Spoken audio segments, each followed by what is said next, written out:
l'assessora questa sera non c'è, mi ha avvisato ieri sera, vi saluta tutti e vi abbraccia tutti come abbiamo detto già prima. Ovviamente i ringraziamenti li faccio io per il lavoro che ha fatto l'Arci, che ha organizzato, il lavoro della Casa della Musica, che ci ha offerto questa sede insomma, prestigiosa qui a Cervignano, e da Lucia Rosetti, che appunto è responsabile, e la presidente Orietta Masin dell'Arci, che è presente. È presente, fra l'altro, anche stavolta anche il relatore della prossima volta, cioè Walter Zelle. Vengo subito al dunque, perché mi ripromettevo di essere molto breve, in realtà ho già impiegato 3 minuti dei 7 che mi sono ripromessa per fare i ringraziamenti. Ringrazio naturalmente voi che siete arrivati fin qua e il nostro relatore, il professor Pratesi. Una cosa sola, avevo questo titolo, Archimede, Leonardo, Galileo. 3 persone, una molto distante cronologicamente dalle altre 2, che invece sono vicini, distante anche come luogo. Non parlerò in questa introduzione di Leonardo, ma dirò solo una cosa che mi preme dire, voglio avere questa soddisfazione personale di dirla sopra Archimede. Allora io ho qui questo libro che si chiama Il Metodo. Il metodo è contenuto nel famoso palinsesto di Archimede, è stato trovato un secolo fa. Insomma, noi abbiamo di Archimede quasi tutta l'opera. È un libro assolutamente fantastico. Allora, farvi venire un attimo l'acquolina in bocca. Cioè, la cosa che volevo dirvi su questo libro, Il Metodo, è che ci sta a spiegare veramente la genialità, quanto siano veramente quasi prodigiose le cose, sia fisiche che mentali, di metodo, che ha prodotto Galileo, che ha prodotto Archimede, perché Archimede non fu solo, come è noto, persona che costruì tutta una serie di macchine, questo ingegnere molto ingegnoso, ma era capace anche di spiegare le cose che faceva, e qui in questo metodo è contenuta una cosa straordinaria dal mio punto di vista, che volevo appunto essere io a dirvi, ne parlerà sicuramente anche il professor Pratesi fra un attimo. Nel metodo, adesso ve la spiego poi in parole povere per farvi capire cosa intendo e cosa anche tante altre persone intendono per genialità, cioè per genialità della persona. Archimede nel metodo affronta un problema di calcolare l'area, ve lo dico proprio in un minuto, di calcolare l'area di regioni a contorno curvo e analogamente volumi particolari. Cosa fa in questo metodo che lui spiega? Quindi anche ponendosi in qualche modo all'avanguardia nel momento in cui è una persona che anche spiega le sue intuizioni, spiega l'eureka proprio per cui è ricordato, cioè spiega come fa, cioè questa intuizione assolutamente prodigiosa che lo spinge a risolvere in modo molto particolare questo problema, il problema di calcolare l'area delle regioni che ha una parte di contorno curva, cioè non è come un triangolo che ha il contorno dritto, no? Faccio base per altezza diviso 2, ho una figura a contorno curvo. Allora lui cosa fa? Prende questa figura, ci costruisce dentro, attorno dei triangoli e poi la affetta. Taglia tutta questa figura a fette, le esamina una alla volta, ne ha infinite fette, ma ne guarda una. Prende una di queste fette e la porta dall'altro lato. Cioè cosa fa? Triangoli a regione a contorno curvo, fette, lascia la parte che conosce, cioè la parte triangolare, lascia, supponiamo di qua a destra, dopo aver affettato tutta questa figura, lascia la parte che conosce da un lato e trasporta, c'è una specie di teletrasporto, trasporta tutte queste fette della parte curva, no, il segmento parabolico, Dall'altro lato, tutte sullo stesso punto, cioè ammucchia con questo teletrasporto tutte queste fettine che ha fatto di figura geometrica, tutte dall'altro lato in una immaginaria bilancia. Cioè fa una cosa assolutamente fantastica. Cioè sui due piatti della bilancia, da un lato una figura di cui conosce l'area, un triangolo, base per altezza diviso 2, e dall'altro ammucchiati nello stesso punto tutti questi infiniti pezzetti con cui ha affettato l'area curva che lui vuole calcolare. E attraverso una serie di proporzioni e tutta la teoria dell'equilibrio che lui aveva già costruito e già pensato, attraverso queste proporzioni, che sono poi il centro della matematica greca, riesce a determinare l'area di questa parte con contorno curvo, cioè facendo tutto questo affettamento, unendo la matematica con la fisica, inserendo senza nominarlo l'infinito, cioè facendo una cosa assolutamente prodigiosa. Secondo me questo che è il metodo, detto poi in parole veramente molto semplici, questo che è il metodo è uno degli aspetti veramente più geniali dell'opera di Archimede. Perché nel nostro senso comune Archimede, così come Leonardo, sono pensati come dei grandi inventori, degli ingegneri che hanno costruito queste macchine particolari di cui parleremo fra un attimo. Certo, c'è questo. Nella genialità è contenuto questo, la capacità di inventare tutte queste macchine, ma anche la capacità di inventare questo metodo così veramente stupefacente, prodigioso, è proprio dei geni. Ovviamente di prodigioso non c'è solo questo, perché di prodigioso appunto c'è tutta questa capacità di inventare macchine che collega appunto Leonardo ad Archimede, ma in Leonardo c'è anche la capacità di portare allo scoperto, per esempio, l'anima delle persone, nei quadri, nelle opere pittoriche come nei disegni. Questa capacità è altrettanto geniale del costruire macchine, così come geniale è l'intera opera di Galileo. Quindi c'è questo genio, questa genialità che viene a prendere tutte queste forme diverse. E il professor Pratesi ci mostrerà alcune di queste forme in cui si manifesta la genialità di questi tre personaggi che sono collegati da questo e dalla matematica, che poi vedevano in modo molto diverso. Fra l'altro Archimede era ben consapevole del fatto di far parte di un cammino, il cammino umano, di essere il filo di una trama che è il percorso dell'intera umanità, una trama di sapere. Lui era completamente consapevole, tant'è che qui nel metodo dice nella sua assoluta umiltà, perché Archimede scrive in modo veramente umile, si presenta semplice, si presenta assolutamente quasi incoerente rispetto alla propria grandezza.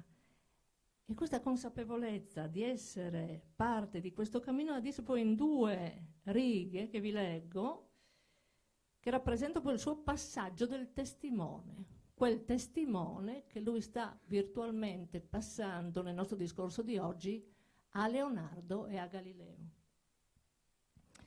Ritengo infatti che certuni, nel presente e nel futuro, potranno scoprire, grazie al metodo, altri risultati che non mi sono ancora venuti a mente. Cioè, capite la semplicità di quello che dice? Dice, guarda, io sono arrivato fin qua. Io però sono l'anello, uno degli anelli di questa catena immensa. Altri faranno quello che non ho fatto. Io ho mostrato una strada, volete questa? Potete seguirla, perfezionarla. Potete anche rivoluzionarla, perché questo è un cammino fatto anche da rivoluzione. Il cammino del pensiero scientifico non ha solo tutta una serie di procedure continue, no? Ci sono i momenti in cui le cose vengono riviste, rivoluzionate. Questo per quel che riguarda il metodo di Archimede. Al professor Pratesi ce ne parlerà, è una delle cose che ci dirà fra un attimo. Chi è il professor Pratesi? Abbiamo già avuto il piacere di averlo l'anno scorso qua a Cervignano in una relazione intitolata La macchina del mondo di Dante Alighieri da Galileo a Einstein. Non so se qualcuno di voi c'era anche l'anno scorso a sentire questa relazione. Perché il professor Pratesi lo dicevamo la scorsa volta, questi 5 incontri sono incontri con 5 sguardi diversi e 5 passioni diverse. Il professor Pratesi è un fisico e le sue passioni sono Galileo e Dante Alighieri. Infatti la relazione fatta l'anno scorso è una relazione proprio su Dante Alighieri. E fiorentino. Anche questa è una cosa assolutamente, secondo me, appassionante, perché pensare che si parli oggi di Leonardo Galileo Toscani, lasciamo stare Archimede che era siracusano, no?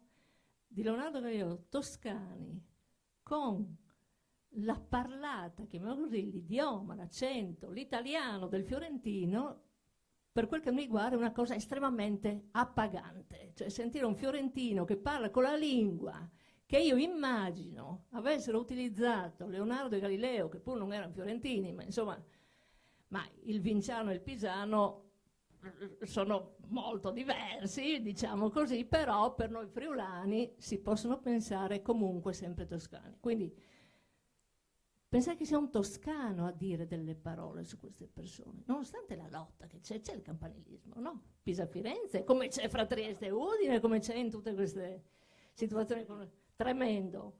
Tant'è che Leonardo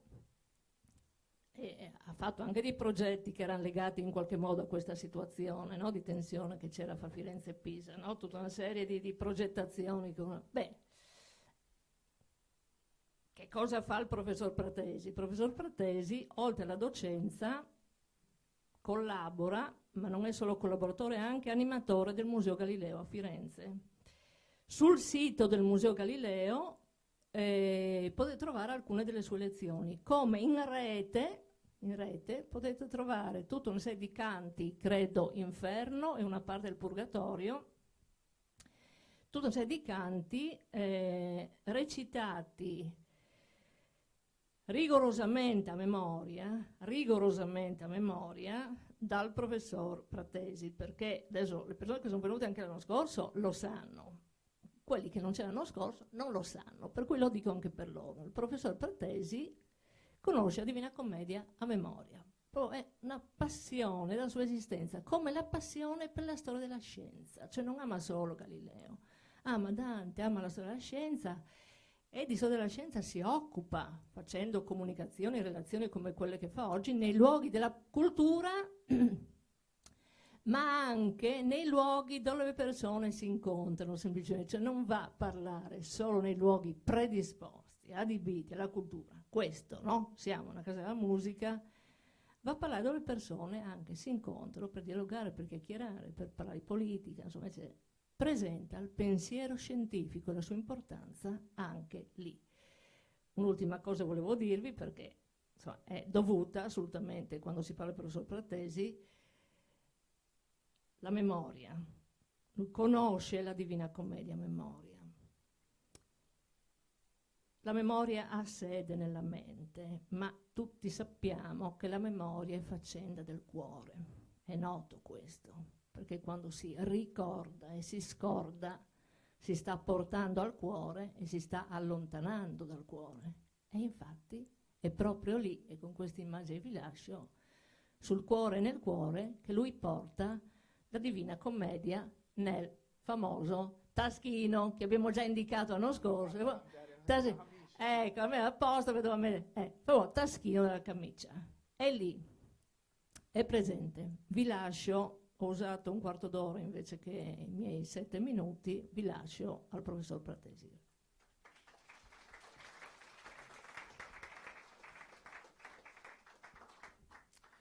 Buonasera. Allora, in un'epoca in cui bisogna parlare sempre in termini politically correct, voglio proprio cominciare con un'affermazione very politically scorrect, tanto parlando di storia della scienza e concesso tutto, perché sono cose successe tanto di quel tempo fa che ormai ogni riferimento a fatti e episodi attuali è puramente casuale. Allora, è un luogo comune della storia della scienza che la scienza sia figlia della democrazia. la democrazia ateniese è una roba del V secolo avanti Cristo, che è praticamente scomparsa con la peste d'Atene del 430 avanti Cristo. E in effetti tutti coloro che noi ricordiamo come padri della scienza sono tutta gente venuta dopo e fiorita sotto regimi tutt'altro che democratici. Tipicamente noi ricordiamo il rinascimento scientifico dell'antichità come l'epoca alessandrina. Aristotele è stato il maestro di Alessandro Magno, Euripide alessandrino, è stato ad Alessandria che poi sono fioriti tutti i vari Eratostene, e che era tra l'altro un corrispondente di Archimede. Archimede, sappiamo tutti, fiorì sotto un capo della città che aveva l'appellativo di tiranno, niente poco di meno, era il tiranno Gerone II, al quale sono riferiti i pochi aneddoti della vita di Archimede sono riferiti al suo servizio presso il tiranno Gerone, anche se l'ultimo degli aneddoti, quello relativo alla morte, non è relativo, appunto, non siamo già più in epoca di questo tiranno, bensì del suo nipote, Geronimo II, che cambiando tutte le alleanze ai tempi delle guerre puniche si mise contro i Romani, e questo fu la rovina di Siracusa. Ma fu l'inizio della leggenda di Archimede.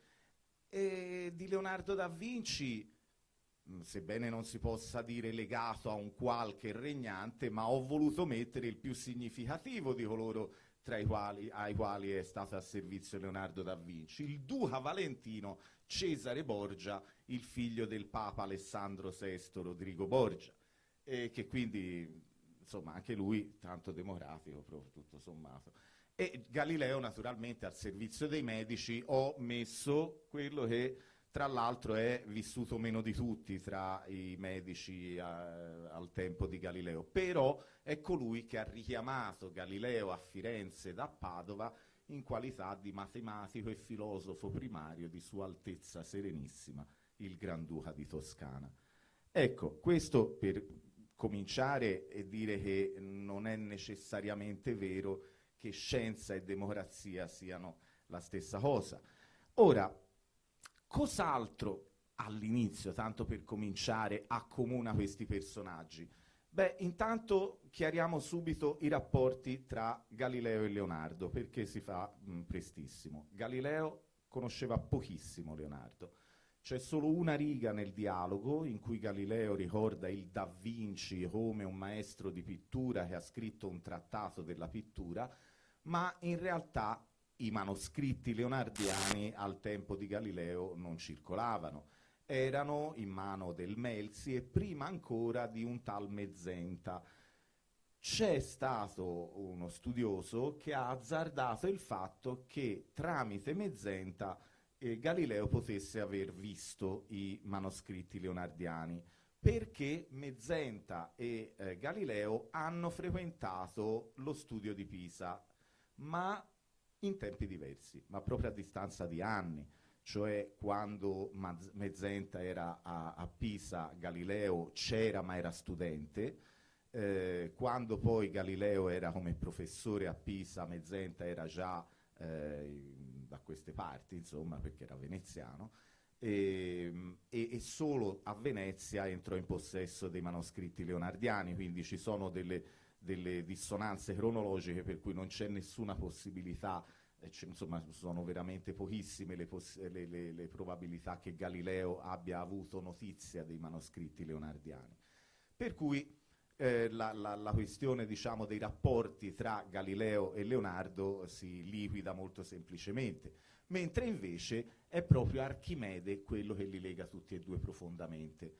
Ora, Archimede è uno di questi, diciamo, sapienti dell'antichità il cui ricordo è stato cancellato in quelli che noi chiamiamo i secoli bui, ma non del tutto, perché per esempio uno dei più famosi risultati di Archimede è quello sulla misura della circonferenza, in cui fa il primo diciamo, è il primo che calcola il valore approssimato di quello che noi oggi chiamiamo pi greco come 22 settimi, il rapporto 22 a 7.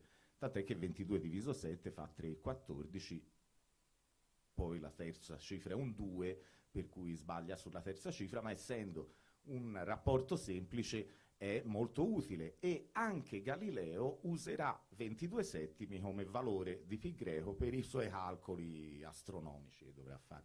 È proprio in nota, la prima nota in appendice al dialogo dice proprio: la circonferenza al semidiametro è come il 44 al 7, per cui insomma, il semidiametro di raggio. Ora, queste tre frasi che ho preso sono quelle proprio che accomunano come dire, l'intuizione, l'atteggiamento mentale che produce scienza, perché in nessuno dei tre, all'epoca di nessuno dei tre, la scienza era una categoria del sapere definita. Al tempo di Leonardo al massimo era filosofia naturale. Galileo è colui che comincia, ma certamente lui, pur insegnando matematica, non è laureato in matematica, non è laureato in medicina, ha fatto studi di medicina, ha fatto studi letterari, tant'è che lui sa a memoria l'Orlando Furioso, dice Vincenzo Viviani nella biografia, e certamente conosceva il Tasso e infarcisce le sue opere di citazioni soprattutto dell'Ariosto. Ma ambedue, Leonardo e Galileo, sono profondamente debitori di Archimede, e tutte e due lo riconoscono.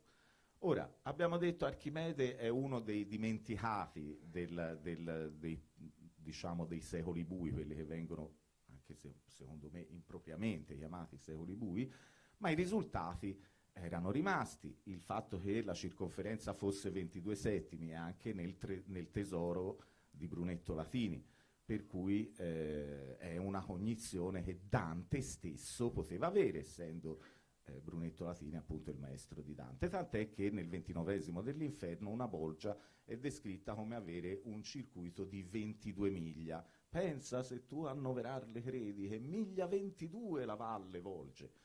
Questo ci porta su un versante che tocca anche Galileo, cioè sul versante della ricostruzione delle misure dell'Inferno di Dante. Una questione che ha creato acrimonia tra i letterati di varie città, particolarmente Firenze, naturalmente, e Venezia, perché a Venezia nel Cinquecento un lucchese trapiantato a Venezia, che si chiamava Vellutello, pubblicò un commento alla commedia di Dante in cui criticava aspramente e, con le parole di Galileo, calunniava l'Accademia Fiorentina, dicendo che le misure dell'Inferno riportate nell'edizione del Landino del 1481 erano frutto di ignoranza, di gente che non aveva capito nulla, che l'Inferno non era misurato in quel modo come diceva il Landino. In realtà Antonio di Tuccio Manetti, che era il biografo di Brunelleschi e anche il discepolo di Brunelleschi, per cui c'è chi, in realtà il Vasari sostiene che fosse proprio il Brunelleschi il primo a andare per l'Inferno di Dante munito di verghe e squadre per misurare tutte le cose, ma non abbiamo traccia di questi eventuali studi di Brunelleschi sull'Inferno di Dante, mentre invece abbiamo traccia di quelli di Antonio di Tuccio Manetti, che quindi uscirono nella commedia del 1481 e poi furono criticati aspramente nel 1544, tanto che nel 1588, quindi a distanza alla fine di un secolo quasi dalla pubblicazione dell'Andino, fu chiamato Galileo Galilei in persona all'Accademia Fiorentina per dirimere la questione. Ora, Galileo in quel momento era un giovanotto, aveva 23 anni, e anzi queste lezioni all'Accademia Fiorentina saranno ciò che lo lancerà nella carriera poi universitaria. Dopo pochi mesi diventerà lettore delle matematiche a Pisa e poi farà la sua storia. Quali sono le tre frasi che possiamo prendere come identificative del collegamento? Una frase tratta dal metodo di Archimede.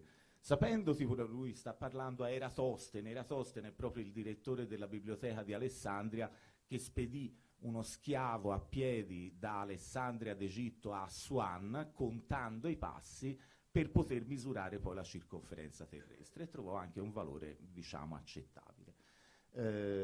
Parlando Eratostene gli dice: sapendoti curioso intellettualmente, mi è sembrato opportuno esporti una procedura grazie alla quale sarà agevole stabilire risultati matematici in base a considerazioni meccaniche. Quindi il fatto che la meccanica, e quindi quello che diceva Dianella poco fa della bilancia immaginaria con la quale pesare immaginari segmenti e tramite questa misura immaginaria calcolare l'area o il volume di un solido dalla forma non semplice, è alla base del metodo di Archimede. Cosa c'è di grande nel metodo di Archimede? C'è che nessuno scienziato mai ha pubblicato il modo con cui arriva a certe scoperte. Se uno scienziato, ma mettete anche Einstein, arriva a pubblicare la relatività ristretta, la mette in una forma logicamente ineccepibile, dalle premesse, le conseguenze, i postulati, i teoremi, tutto per bene, in una maniera logicamente conseguenziale, ma non è certamente questo il modo in cui ha ottenuto o cercato o si è immaginato quei risultati. Allora, questo è il modo che ci racconta Archimede. Lui è arrivato a quei risultati facendosene prima un'idea meccanica, bilanciando varie grandezze in un'immaginaria bilancia.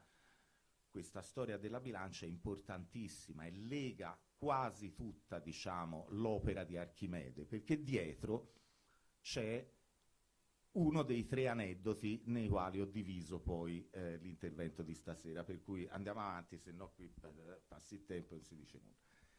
La famosa frase di Leonardo: non mi legga chi non è matematico negli miei principi. La meccanica è il paradiso delle scienze matematiche, perché con quella si viene al frutto matematico. D'altronde, dice in un altro punto, io sono homo senza lettere. Ora, queste 2 affermazioni, quella che lui sia particolarmente un matematico e che sia homo senza lettere, sono in qualche maniera confutate da lui stesso, però bisogna fare delle precisazioni. Confutate nel senso che in nessuna pagina dei manoscritti di Leonardo si trovano formule matematiche, ma questo è evidente, è troppo presto. Il calcolo simbolico, l'algebra simbolica che noi usiamo, x più tutti i segnetti, sono roba della fine del 600, per cui in realtà ci sono e come formule matematiche in Leonardo, ma c'è scritto: piglia la metà di codesto peso e aggiugnila a quell'altro, poi partila per lo doppio. È quella che una volta si chiamava l'algebra retorica, in cui le equazioni o comunque le relazioni matematiche sono esposte a parole, ma è matematica. D'altra parte lui si dice homo senza lettere, e noi troviamo invece delle paginate intere di vocaboli che lui cerca, che lui crea, perché ne ha necessità per esprimere vuoi i diversi movimenti dell'acqua, vuoi i diversi colori del cielo, e lui ha bisogno di un vocabolario e se lo crea. E ci sono pagine dei suoi manoscritti solamente di vocaboli, in cui lui fa un elenco dei vocaboli, quindi tutt'altro che homo senza lettere, anche se lui comincerà a studiare il latino solo quando sarà a Milano. La frase di Galileo, la filosofia gli è scritta in questo grandissimo libro che continuamente ci sta aperto innanzi agli occhi, io dico l'universo, ma non si può intendere se prima non si impara a intendere la lingua e a conoscere i caratteri nei quali è scritto, e gli è scritto in lingua matematica. E i caratteri sono cerchi, triangoli ed altre figure geometriche. Senza questi mezzi gli è impossibile intenderne umanamente parola. Senza questi gli è un aggirarsi vanamente per un oscuro labirinto. Quindi anche Galileo evidentemente fa della matematica il linguaggio fondamentale. Ma attenzione, anche la matematica di Galileo non è propriamente la matematica che intendiamo oggi. È vero che Galileo legge di sicuro il trattato di Tartaglia sull'artiglieria, ma non fa mai uso dell'algebra. Tartaglia, per chi non lo conoscesse, è colui che, venendo dal nulla e poi scomparendo nel nulla nel Cinquecento da Brescia a Venezia, ha risolto le equazioni di terzo grado aprendo la strada all'algebra moderna sostanzialmente. Ecco, non fa uso di algebra Galileo, fa uso di geometria. E infatti, come dice, i caratteri sono cerchi, triangoli ed altre figure geometriche, perché è la certezza della dimostrazione geometrica quella che convince più di tutti Galileo.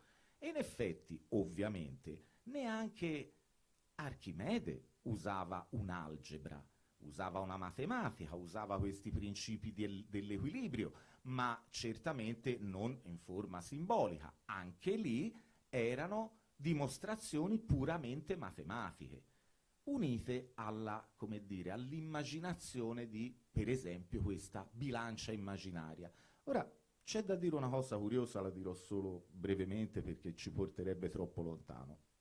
Nel metodo, Archimede dice che questo metodo della bilancia immaginaria, lui lo usa per farsi un'idea della correttezza del risultato, ma non attribuisce a questo metodo valore dimostrativo. Gli serve solo per farsi un'idea. La dimostrazione deve arrivare con altri mezzi, puramente geometrici.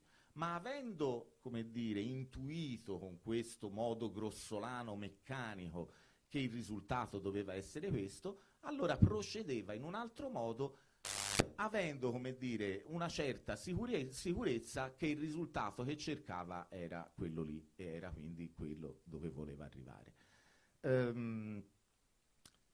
In ambito dei discepoli di Galileo, esattamente questo modo di scomporre una figura in fette infinitesime è esattamente il metodo ripreso da uno dei discepoli di Galileo che si chiamava Bonaventura Cavalieri. Bonaventura Cavalieri, nel formulare il principio che oggi si chiama il principio di Bonaventura Cavalieri, attribuisce invece proprio il valore dimostrativo a il metodo degli indivisibili, lo chiamerà Bonaventura Cavalieri. Quindi, per così dire, Bonaventura Cavalieri in particolare, ma dopo di lui, ancora più di lui, Evangelista Torricelli, di cui dirò due parole subito dopo, sono gli eredi del metodo di Archimede, sono coloro che lo sviluppano e lo portano avanti, proprio quello che diceva Archimede nella frase citata da Dianella poco fa.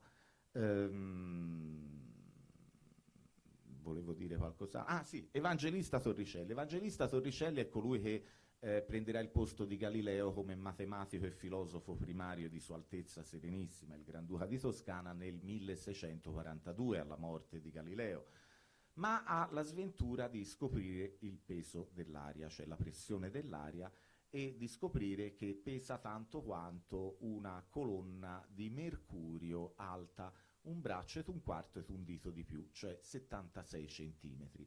Per scoprire questo fa degli esperimenti in cui sta a mollo nel mercurio per giorni, insomma, senza nessuna cura, perché tra l'altro all'epoca il mercurio era considerato una prodigiosa cura contro la sifilide. Tanto che c'era, ricordo di essere passato da Modica, c'era una targa di un grosso personaggio di Modica del Settecento, si chiamava Tommaso Campailla, il quale inventò una macchina per curare la sifilide. Uno doveva mettersi dentro una botte chiusa con una ciotola con del mercurio che bolliva e quindi emetteva vapori di mercurio, e se ne stava lì a respirare vapori di mercurio, perché avevano scoperto, intanto sapevano già che il mercurio sopra le piaghe di sifilide le curava, perché essendo un potentissimo veleno uccide facilmente i batteri, naturalmente, prima di uccidere il resto dell'organismo. E il povero Torricelli sapeva che il mercurio faceva bene alla sifilide, ma non sapeva che appunto il mercurio è altamente tossico, supera la barriera del derma, della pelle, entra nel sangue, sostituisce il ferro nell'emoglobina, disintegra l'emoglobina e viene una malattia che si chiama idrargirismo, che di fatto è una leucemia. Insomma, una delle più grandi menti teoriche, secondo me superiore a Galileo dal punto di vista teorico e anche matematico, ce lo siamo giocati perché dopo 5 anni dalla morte di Galileo, nel 1947, Torricelli muore e la pur giovane tradizione scientifica italiana, toscana, diciamo italiana perché Torricelli non era toscano, era nato a Faenza, era vissuto a Roma, ma insomma poi era venuto alla corte di Firenze, ma non possiamo propriamente dire. Quindi la giovane tradizione scientifica italiana muore subito, anche perché non era il caso di riprendere in mano le questioni galileiane, perché Galileo se ne stava ancora sepolto in un luogo nascosto dietro la sagrestia di Santa Croce e là è rimasto fino al 1736. Non era proprio il caso di ritirare fuori la grandezza di Galileo in quell'epoca. Comunque, ecco, questo è l'Homo senza lettere. Che cosa abbiamo fatto? Abbiamo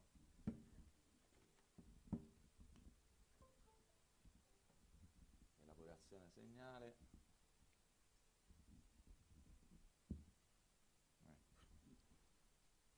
Quindi come si fa così? No.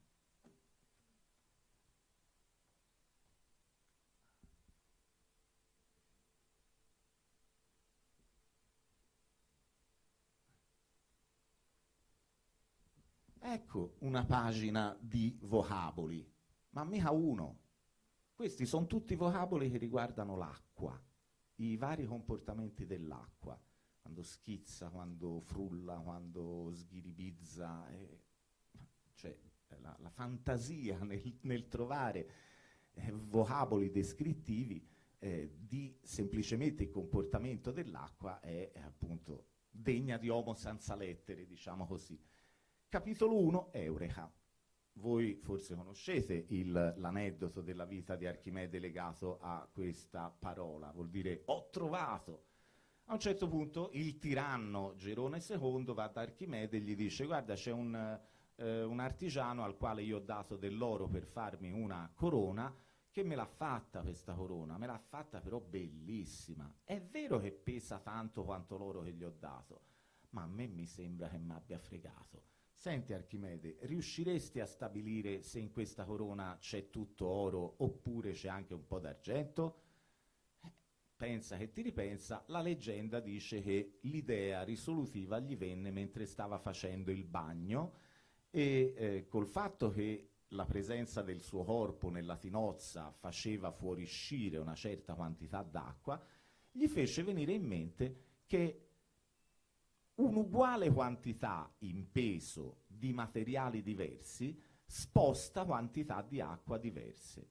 E allora, valutando la quantità d'acqua spostata dalla corona e in rapporto all'acqua spostata da un peso uguale di tutto oro e di tutto argento, Archimede scoprì che il tiranno Gerone era stato imbrogliato. Misero l'artigiano che credo ci rimise le penne. Lui, Archimede, che evidentemente insomma se il tiranno Gerone ti chiede qualcosa sarà bene tu provveda, quindi il fatto che lui avesse trovato la soluzione lo rese molto felice. Uscì dalla vasca tutto nudo girando per le strade di Siracusa gridando Eureka, Eureka, ho trovato, ho trovato. Interrogativo io non l'ho messo, ecco, ora, no, vabbè, non so perché c'è quel punto interrogativo, non so se c'era qualcosa, ah sì, perché c'era l'animazione del principio d'Archimede, sì, vabbè, vero, mi manca, ecco, questa è una cosa che questo non, vedi, l'animazione non me la piglia. Vabbè, lasciamo pure perdere il principio d'Archimede, però c'è una questione. Ci sono molti trattati di Archimede e mentre, tolto il metodo, perché il metodo viene fuori nel 1907, quindi nessuno lo conosce all'epoca né di Leonardo né di Galileo, ma al tempo di Leonardo nei suoi manoscritti dice di conoscere anche fa degli elenchi di opere di Archimede che si possono trovare nella biblioteca di Tizio e di Caio, ma non cita mai il trattato sui corpi galleggianti, che è quello per il quale per noi forse Archimede è più famoso, perché dentro c'è il mitico principio di Archimede. Ora, per noi il principio di Archimede è che un corpo immerso in un liquido riceve una spinta dal basso verso l'alto pari al peso del fluido spostato. Sì, ma questa è solamente una delle affermazioni del primo libro dei corpi galleggianti. E quando si vuole fare qualcosa che galleggia, vabbè, se è una palla basta che appunto sia fatta di un materiale più leggero dell'acqua, ma non voglio che si ribalti. Quindi che figura devo mettere nell'acqua per fare in modo che non si ribalti? E allora il secondo libro sui corpi galleggianti di Archimede è uno studio di sezioni paraboliche di forma diversa, di larghezza diversa, in cui studia sulla base di quello che lui aveva già stabilito sull'equilibrio dei corpi piani e delle figure piane e delle figure solide, stabilisce qual è la forma che rimane sempre diritta indipendentemente da quanto peso ci metti dentro. Cioè, se io faccio una nave troppo stretta, finché c'è molto peso nella stiva, questa rimane a fondo e quindi rimane diritta. Quando io comincio a scaricare la stiva e questa viene a galla, se la chiglia è troppo stretta, questa comincia a pendere da una parte. Qual è il limite di larghezza rispetto all'altezza per cui la nave rimane sempre diritta? Queste sono le questioni di cui si occupa Archimede nel secondo libro dei corpi galleggianti. E questo trattato rimane inarrivato fino al 1700. L'unico che va un pochino avanti rispetto a quello che aveva fatto Archimede è niente meno che Leonhard Euler, detto Eulero, uno dei più grandi matematici mai esistiti, che va avanti e trova tutta una serie di cose per cui non è il caso di parlare ora. Casomai però è il caso di dire una cosa, per esempio, che l'insegnamento di Archimede non è bastato nel 1620 a ingegneri svedesi per costruire una nave immensa, la Vasa, perché la fecero troppo alta e troppo stretta, che fece 1 miglio in porto nel porto di Stoccolma e ora la potete ammirare in un museo vicino al porto di Stoccolma, perché si ribaltò subito, andò giù con tutto quello che c'era dentro, per cui ora è oggetto di studio e noi ce l'abbiamo grazie al fatto che non hanno seguito le leggi del secondo libro sui corpi galleggianti di Archimede. Mentre invece Archimede costruisce, secondo la leggenda anche qui, una nave immensa, una nave grande 60 volte la più grande nave mai costruita in quei tempi. La nave si chiamerà Siracusia. Dopo un po' questa nave viene spedita ad Alessandria d'Egitto. Il testo che ne parla dice che fu spedita perché a Alessandria c'era una carestia. Tuttavia Alessandria era molto fiorente in quell'epoca, non ci sono notizie che ci sia stata una carestia, per cui c'è chi dice che sia stata mandata da Siracusa, che era una grande potenza del Mediterraneo, a Alessandria come omaggio per il re Tolomeo che c'era lì a Alessandria d'Egitto. Comunque sia, questa nave non c'è notizia che si sia ribaltata mai, ma c'è notizia che fosse troppo grande per qualsiasi porto del Mediterraneo, per cui alla fine fu messa in secca, poi fu smontata e chiuso il discorso, perché era veramente troppo grande per poter essere portata in giro. Ma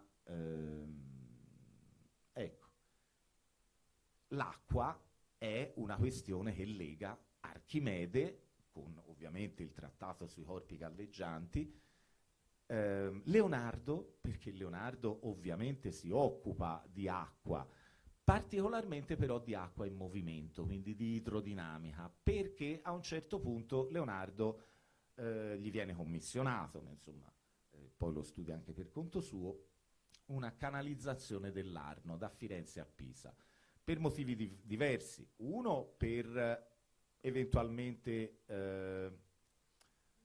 movasi la capraia e la gorgona e faccian siepe ad Arno in sulla foce, sicché gli anneghi in te ogni persona. Conoscete, ai Pisa, vituperio delle genti del bel paese, là dove il si suona. E quindi volevano insomma, deviare l'Arno per allagare Pisa. Questa cosa era già stata tentata da Brunelleschi nel 1425 contro Lucca, deviare il Serchio per allagare Lucca. Però in quel caso il Serchio allagò la piana dove stava a distanza l'esercito fiorentino, per cui memori di questa disfatta, di questo piccolo errore, davanti al progetto di Leonardo di affogare i pisani nello stesso modo, i fiorentini erano scettici, tanto che poi non se ne fece di nulla di fatto. Ma l'idea di canalizzare l'Arno per renderlo navigabile procede e anche al tempo di Galileo continua. In realtà ho sentito se ne sta riparlando ancora ora, ecco, quindi magari faranno secondo i progetti di Leonardo, perché in realtà il progetto di Leonardo, come sempre, avrebbe funzionato benissimo, se non che gli ingegneri ai quali era affidato il lavoro, invece di fare un solo canale profondo quanto doveva essere secondo i disegni di Leonardo, ne fecero 2 più bassi, e non è la stessa cosa, la cosa non funzionò. Ma tra i progetti di canalizzazione di Leonardo c'erano anche naturalmente progetti di bonifica della Val di Chiana, rimembrata da Dante come un posto da dove viene molta malaria, perché appunto è un posto malarico, un posto paludoso, e poi anche della Maremma. Poi la bonifica della Maremma sarà fatta da Leopoldo, dal Granduca Leopoldo di Lorena. Questa è una pagina del Codice Leicester dove ci sono dei diversi comportamenti, illustrati diversi comportamenti dell'acqua corrente intorno a diversi tipi di ostacoli. Quindi lui studia come un ostacolo devii l'acqua e quindi faccia anche in modo che la corrosione inevitabile quando c'è acqua corrente proceda secondo quello che noi vogliamo e non quello che farebbe il fiume spontaneamente.